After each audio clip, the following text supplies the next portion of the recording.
안녕하세요. 위안부 피해자 기림의 날을 맞이하여 전쟁, 인권 유린의 현장에 대해 발표하게 된 1학년 박다은입니다. 여러분, 지난 8월 14일이 위안부 피해자 기림의 날인 사실 알고 계셨나요?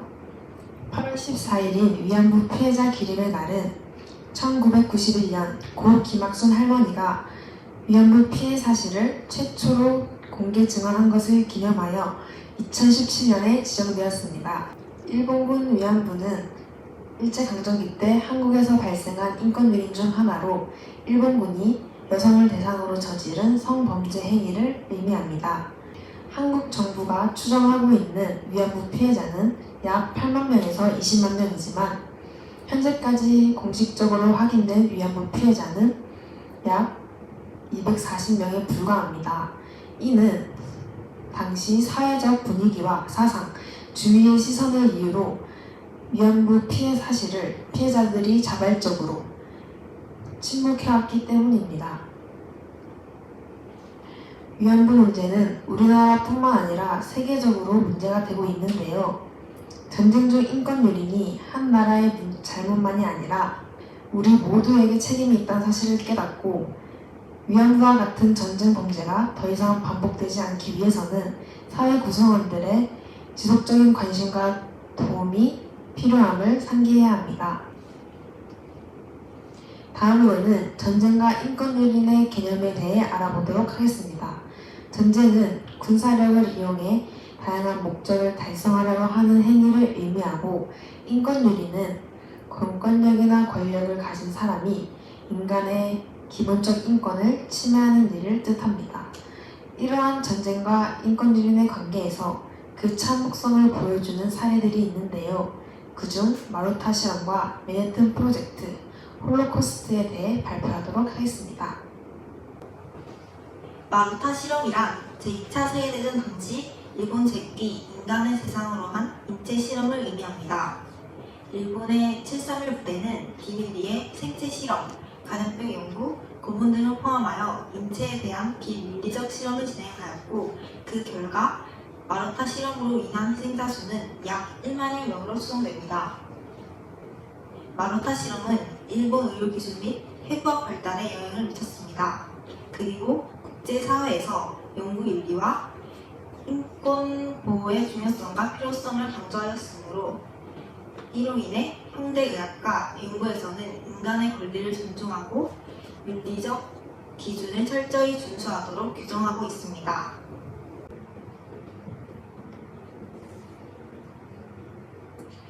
이러한 마루타 실험의 이면에서 일본은 생체 실험의 결과를 대가로 미국의 전쟁 범죄 면책 특권을 요구하며, 미국은 해당 데이터를 연구소로 옮겨 생물 생화학 무기 개발에 사용하며 전쟁 범죄를 눈감아주는 일본과 미국의 사법 거래가 이루어졌습니다. 맨해튼 프로젝트는 제2차 세계대전 시기 미국이 주도한 핵폭탄 개발 프로젝트인데요. 이 프로젝트로 만들어진 리틀 보이와 펜맨이라는 원자폭탄은 각각 일본의 히로시마, 나가사키에 떨어져 약 35만 명의 사망자가 발생하였습니다. 하지만 이 무시무시한 프로젝트는 세계 최초로 핵분열 반응을 이용한 원자폭탄을 개발하고 세계 최초의 핵실험인 트리니티 실험을 성공하였다는 것에 의의를 두고 있습니다. 또한 실험 과정에서 방사능의 의학적 이용과 핵 추진력을 이용한 방사선학의 다양한 활용을 제시하며 오늘날 우리 생활의 부분에서 큰 영향을 주었습니다. 특히 방사선학이 발전되면서 방사능을 이용한 방사선 치료는 오늘날 암치료 과정 중 매우 중요한 역할을 차지하고 있습니다. 세계는 두 번의 세계대전을 겪으며 핵무기의 위험성에 대해 주목하고 있습니다. 그 결과 대부분의 국가는 1969년 핵 확산 금지 조약인 NPT를 체결하여 핵 보유국에 제한을 두었고, 이 조약은 현재까지도 유지되고 있습니다. 홀로코스트는 제2차 세계대전 당시 나치 독일에 의해 자행된 유대인 대학살을 의미합니다. 학살은 주로 아우슈비츠, 트레블링카 등의 죽음의 수용소에서 이루어졌으며 이곳에서 유대인들은 무차별적으로 희생되었습니다. 학살된 유대인의 수는 약 600만 명 이상이며 이는 유럽 유대인 공동체의 붕괴로 이어졌습니다. 종전 이후 니른베르크에서 나치 정범은 기소되었으며 이 재판은 전쟁 범죄와 인류에 대한 범죄를 처벌하는 국제법적 기초를 마련했습니다. 이는 후에 발생한 인종 청소와 대량 학살에 대한 국제적 대응의 기준이 되었습니다. 홀로코스트는 전 세계에 큰 충격이 되었고 인권의식의 중요성을 일깨워주었습니다. 국제사회는 이런 일이 다시는 반복하는 것을 막기 위해 국제연합 유엔을 통해 인권선언을 채택하고 인권 보호를 위한 다양한 제도를 마련했습니다. 이런 홀로코스트의 이면에는 경제대공황이라는 배경이 존재합니다. 경제대공황이 홀로코스트와 관련이 있다는 것에 대해 의아하실 수도 있습니다. 제1차 세계대전 이후 1929년 경제대공황은 초인플레이션과 대량 실업으로 인해 독일에도 큰 영향을 가했습니다. 1차 세계대전의 여파로 궁핍해진 독일인들의 삶은 더욱 빈곤해질 수밖에 없었습니다. 그 결과 당시 독일의 경제의 약 40%를 차지했던 유대인들을 탓하며 반유대주의가 심화되었습니다. 나치당은 그런 반유대주의를 활용해 인종주의론을 내세워 국민의 지지를 얻었습니다. 홀로코스트는 편견과 차별이 어떠한 결과로까지 이어질 수 있는지를 보여주는 예시입니다. 현재에도 인종차별은 세계가 극복해야 하는 공공의 문제이기 때문에 더욱 관심을 가질 필요가 있습니다. 쉘쇼크는 전쟁의 신경증 가운데 하나로 폭격이나 전투 상황 속에서 겪은 두려움 때문에 정신적인 사고나 걷기, 말하기 등이 불가능해진 상태를 말합니다. 제1차 세계대전 당시 쉘쇼크 증상을 겪은 부인의 수만 약 25만 명으로 추정되며 이외에도 많은 참전 군인들이 쉘쇼크 증상으로 인해 고통받았다고 합니다. 구역제는 식물의 잎을 인위적으로 떨어뜨리는 약재를 통틀어 이르는 말이며 미군이 베트남전 당시 사용한 에이전트 오렌지가 가장 잘 알려져 있습니다. 이는 인간에게 치명적인 화학적 불순물을 포함하고 있어 베트남 전쟁 당시 480만 명의 베트남인들이 대추대에 노출되어 많은 사망자와 장애자 그리고 기형아를 초래하였습니다. 이러한 전쟁 후유증이 현재까지도 진행되고 있으며 베트남 역사에 다시는 잊지 못할 아픔으로 남겨져 있습니다. 마지막 전쟁 피해는 원자 폭탄으로 인한 방사능 피폭입니다. 앞서 사례로 소개했듯이 맨해튼 프로젝트로 만들어진 원자 폭탄은 1945년 일본에 투하되어 많은 인명피해를 낳았습니다. 그 과정에서 방출된 방사능은 사람들의 피부를 손상시키고 악성 종양의 위험을 증가시켰습니다.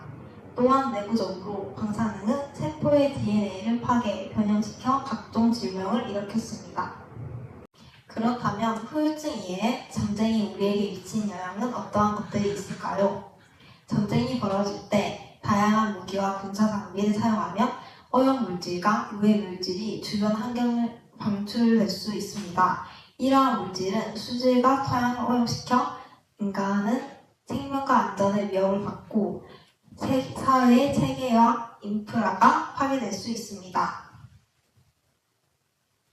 여기 이 그래프는 러시아와 우크라이나 전쟁으로 인한 곡물 가격 급증을 보여줍니다. 이것을 보면 알 수 있듯이 러우 전쟁이 발생한 시점에서 곡물 가격이 급증하고 있습니다. 우크라이나는 세계 주요 곡물 생산 수출국 중 하나로 러우 전쟁이 일어나 우크라이나는 곡물을 더 이상 수출하지 못하고 있습니다. 이것은 곡물 가격을 상승시켰고 이 이유로 몇몇 나라들은 곡물 수출을 금지시켜 이 과정으로 곡물 가격이 더욱 증가하게 되었고 다시 곡물 재고 확보의 이유가 되어 곡물 수출 금지 현상으로 이어지며 곡물 가격 상승의 악순환은 계속되고 있습니다. 이것은 세계 기아 위기를 악화시키는 큰 원인으로 저희는 이 상황을 통해 전쟁은 해당뿐만이 아닌 전 세계적인 문제로 이어질 수 있다는 것을 인식해야 합니다.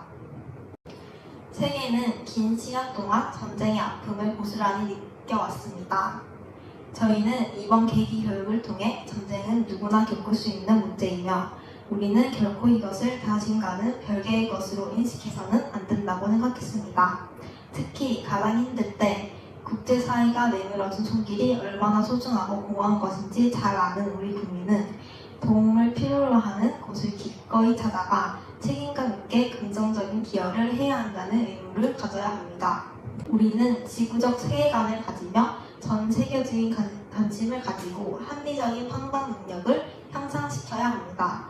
또한 자신의 인권뿐만 아니라 타인의 인권도 중요시하며 함께 더불어 살아가는 사회를 만들고 이 과정을 통해 배려와 공감의 자세를 가진다면 우리는 진정한 세계 시민이 될 수 있을 것입니다.